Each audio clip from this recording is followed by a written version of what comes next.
Hello, আসসালামু আলাইকুম। সবাই কেমন আছো? এই যে আমি আছি আলহামদুলিল্লাহ, আল্লাহর রহমতে ভালো আছি। এই যে মাছ গোছ খাইতে খাইতে আর ভালো লাগে না। আজকে শুটকি রান্না করলাম, সমুদ্রের মাছ, ছুরি শুটকি দিয়া অনেক সবজি টবজি দিয়া একটা বড় করে তরকারি রান্না করলাম, ঝাল করে। দেখি ভাত খেতে পারি কি না, মুখে ভালো লাগে না। তার জন্য এই যে দেখতে থাকো কীভাবে রান্না করতেছি। আগে শুটকিটারে ভাজা নিচ্ছি তেলের মধ্যে, আগে সিদ্ধ করে নিচ্ছি, সিদ্ধ করে কাটা ফেলাইয়া তারপরে তেলের মধ্যে পেঁয়াজ টিয়াজ সব কিছু দিয়া তারপরে মশলা কষাই যে অনেক সবজিগুলি দিয়ে দিলাম। মিষ্টি কুমড়া, ডাঁটা, আলু, ডাঁটা শাক,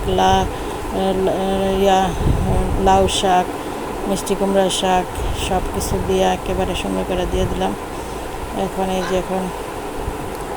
তেলের মধ্যে ছেড়ে দিচ্ছি, মশলা কষাইয়া মশলার মধ্যে সবজিগুলি দিয়ে দিলাম, নাড়াচাড়া করে দিব। এইখানে সবজিগুলির মধ্যে একটু পানি দিয়ে ঢাকনা দিয়ে ঢেকে দিব, সিদ্ধ হয়ে যাবে।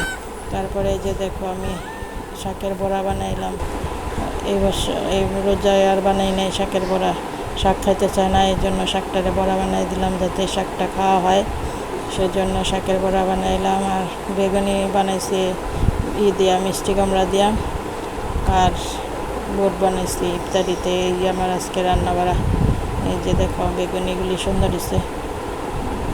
বেগুনি মানে মিষ্টি কুমড়ার বেগুনি।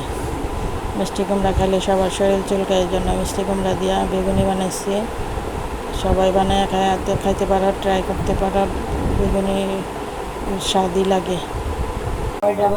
এই তো সব কিছু রেডি করে ফেলাইলাম ইফতারির জন্য। আজকের মতোই শেষ। বড়া টড়া বোট আর কিছু বানাবে না। আল্লাহ হাফেজ। সবাই ভালো থাইকো, আমার জন্য দোয়া করো, লাইক কমেন্ট শেয়ার করো। আল্লাহ হাফেজ।